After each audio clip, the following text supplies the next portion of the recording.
Weight favourite just at the moment from Mostahdaf at 6-4. The market sort of making this a two-horse race, and then it's 11-1 and bigger the rest. Charlie and Mark Johnson have got a good record in this race. They're looking for their 7th win. They train West End Charmer and Living Legend, but it might be between Mostahdaf and Jabir. We know that Richard Hall's binoculars don't go around corners, so it's a good job, Richard, that our cameras are in position for the start of this race. It always is, Ollie. It always is. And the bend, 1.5 for the Princess of Wales' Close Brothers Stakes. 6 runners, and they're off and racing. Mostahdaf jumped out best. His rider doesn't appear to be as keen to go forward as James Doyle does on Global Storm. As Matt intimated beforehand, Global Storm, happy coincidence, he goes forward, and Jabir also appreciate a strong pace to run at, and he's a little bit lethargic in the early stages, which is, again, is the norm. So heading towards the final 10 furlongs, Global Storm out in the lead, and setting a pace of around about 2 or 3 lengths. James Doyle just checking to see where the others are.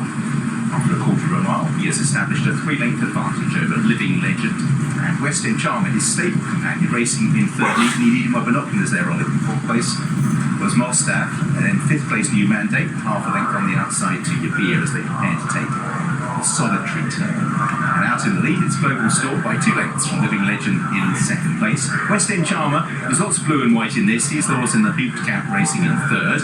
The striped cap, blue with the white evidence, is Mostahdaf. And the last 2, New Mandate, and the all-blue colours of Jabir last of all. So the Charlie Appleby runners bookending the field, and the free-sweating Global Storm continues to make the running, passing the 7th furlong. 2 lengths back to Living Legend, West End Charmer in 3rd place. So Charlie and Mark Johnston runners in 2nd and 3rd at this point. New Mandate, as Jason mentioned, up in trip this afternoon, Mostahdaf on his outside.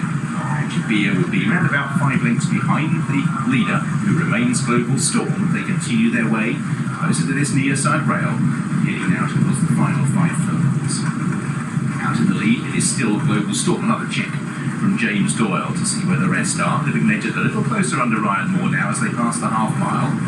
3rd place West End Charmer, Mostahdaf towards the outside, then New Mandate and Jabir just being gathered up by William Buick, are still out in the lead. Global Storm gallops on. Several riders are pushing and shoving in behind. Mostahdaf is the exception. Jim Crowley had a look over his shoulder to see where Jabir is.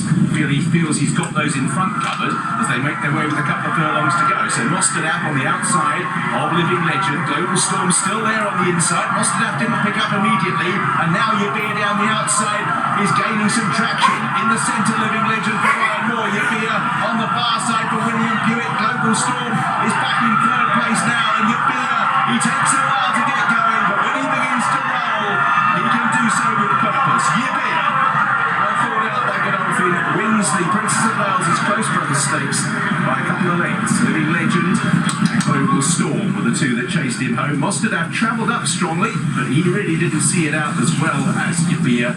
They were sent off joint favourites in the end, but the 2 winners of the ITV7 today will tie-break to differentiate who gets the prize. But Jabir has won by, would you say, it's always time elapsed rather than over the line, but it's going to be just over 2 lengths probably from Living Legend, Global Storm, New Mandate, West End Charmer, and Mostahdaf going better than anything.